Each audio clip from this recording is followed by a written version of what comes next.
평생 시어머니를 모신 건 저였습니다. 25년 동안 병간호부터 집안 살림까지 모든 걸 제가 했습니다. 하지만 마지막 순간 모든 재산은 신우이에게 넘어갔습니다. 여러분이라면 이 배신을 받아들일 수 있겠습니까? 안녕하세요, 여러분. 오늘 들려드릴 이야기는 정말 실화입니다.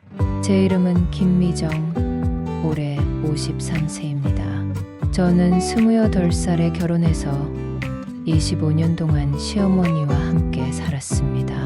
남편은 이남 중 장남이었고 자연스럽게 시어머니는 저희 집에서 지내시게 되었죠.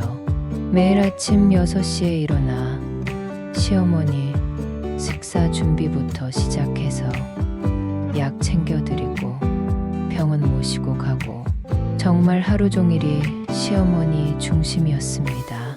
고혈압에 당뇨까지 있으셔서 관리해드려야 할 게 한두 가지가 아니었어요. 혈압약, 당뇨약 시간 맞춰서 드리고 식단도 따로 짜서 요리해드렸습니다. 반면 시누이는 늘 바쁘다는 핑계로 1년에 몇 번 얼굴 비추는 게 전부였습니다.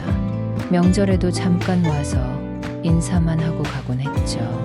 시어머니가 아프셔서 병원에 입원하셔도 시누이는 회사 일이 바쁘다며 면회도 제대로 오지 않았습니다. 그런데도 시어머니는 딸인 시누이를 보면 늘 환한 미소를 지으셨어요. 내 딸이니까 그래. 바쁜 걸 이해해야지. 미정아, 너도 이해해라. 이렇게 말씀하시면서요. 물론 서운한 마음이 없었다면 거짓말이겠죠. 하지만 저는 꾹 참고 시어머니를 정성껏 모셨습니다.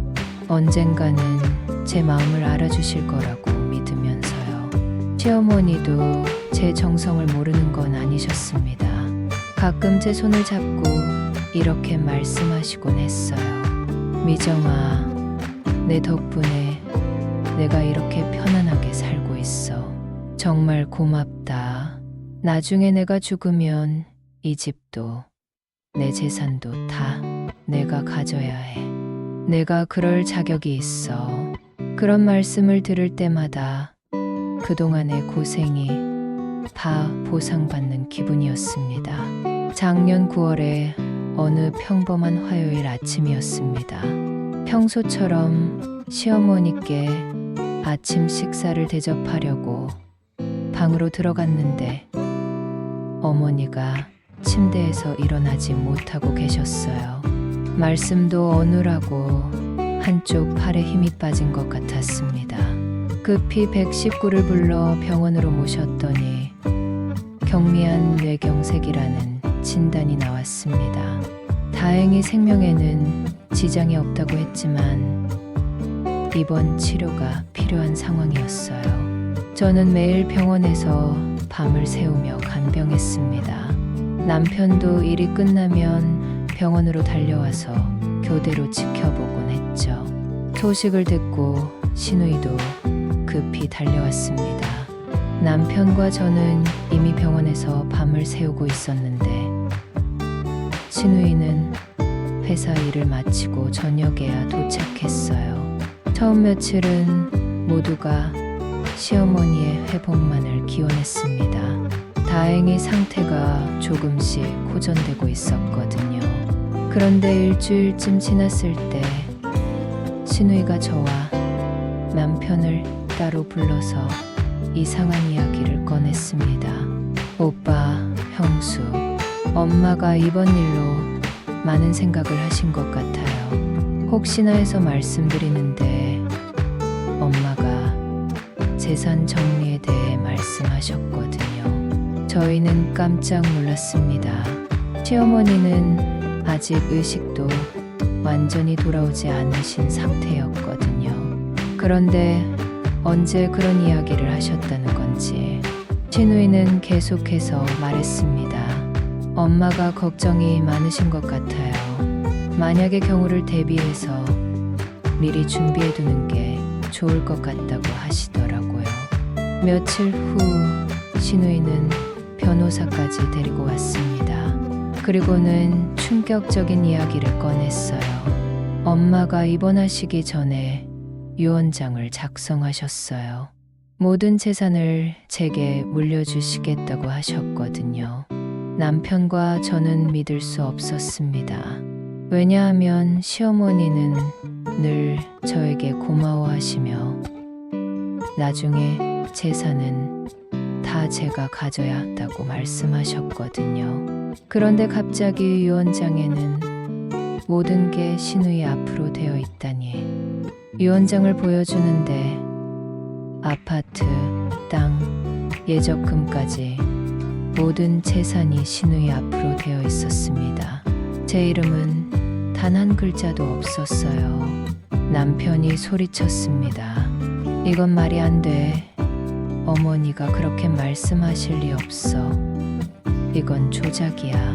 하지만 변호사는 냉정하게 말했습니다. 유언장은 어르신께서 직접 자필로 작성하셨고 도장도 찍으셨습니다. 법적으로 완전히 유효한 문서예요. 저는 이상한 점을 발견했습니다.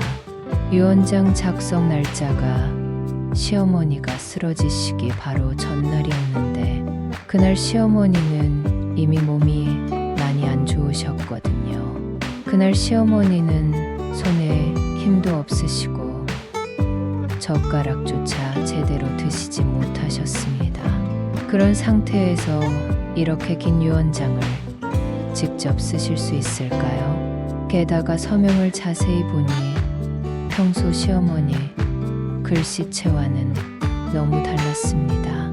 더 젊은 사람이 쓴 것 같은 필체였어요. 그 순간 직감이 왔습니다. 신우이가 뭔가 조작했구나. 하지만 증거가 없었어요.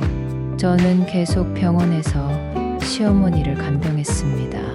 의심은 있었지만 어떻게 증명할 방법을 찾지 못하고 있었어요. 그런데 며칠 후 담당 간호사 선생님이 저를 조용히 불러내시더군요. 보호자님, 말씀드리기 조심스럽긴 한데 어르신 딸분이 지난주에 오셔서 이상한 행동을 하셨어요. 딸분이 어르신께 자꾸 도장을 찍으라고 하시더라고요. 어르신은 의식이 흐릿하신 상태였는데도 말이에요. 간호사는 계속 이야기했습니다.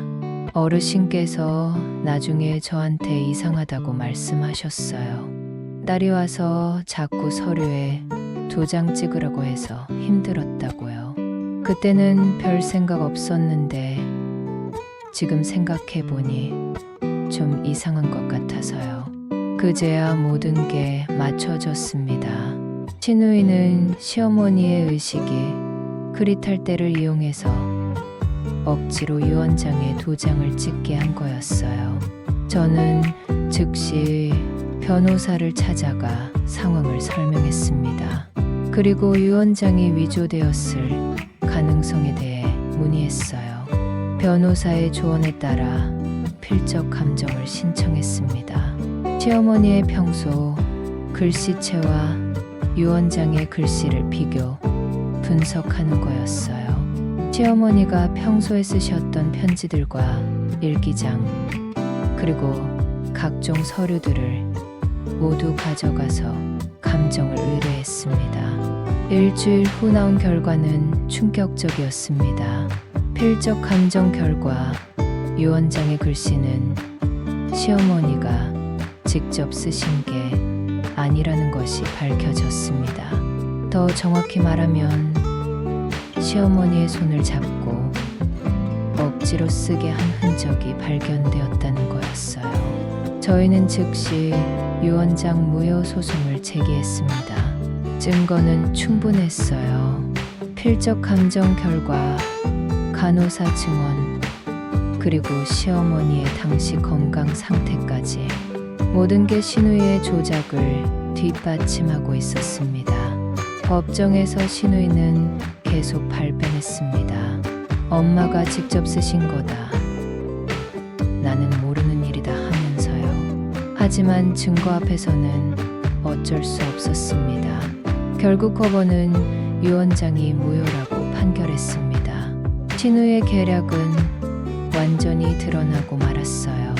재산은 원래 시어머니가 의도하신 대로 분할되었습니다. 평생 모신 며느리인 저에게 대부분이, 그리고 일부는 아들인 제 남편에게 돌아왔어요. 하지만 재산은 되찾았지만 가족은 완전히 갈라져 버렸습니다. 신우이는 여전히 적반하장으로 저를 원망했고, 남편과 저는 그 뒤로 신우이 가족과 연락을 완전히 끊을 수밖에 없었습니다. 시어머니는 이 모든 소동이 끝나고 2달 후에 돌아가셨습니다. 마지막까지 제 손을 잡고 고마워하셨어요. 이 일을 겪으며 깨달은 게 있습니다. 아무리 가족이라 해도 돈 앞에서는 사람이 변할 수 있다는 것이요. 25년 동안 함께 살면서도 신우이는 제가 시어머니를 얼마나 정성껏 모셨는지 전혀 인정하지 않았습니다. 오히려 자신이 딸이니까 당연히 재산을 받아야 한다고 생각했던 거죠. 여러분이라면 어떠셨을까요? 25년 동안 정성껏 모신 시어머니의 재산을 신우이가 이런 계략으로 빼앗으려 했다면 끝까지 싸우셨을까요? 아니면 가족 관계를 위해 포기하셨을까요? 정답은 없을 거예요. 하지만 한 가지는 확실합니다. 진실은 언젠가 반드시 밝혀진다는 것이요. 그리고 진짜 가족이란 혈연이 아니라 마음으로 이어지는 것이라는 걸 깨달았습니다.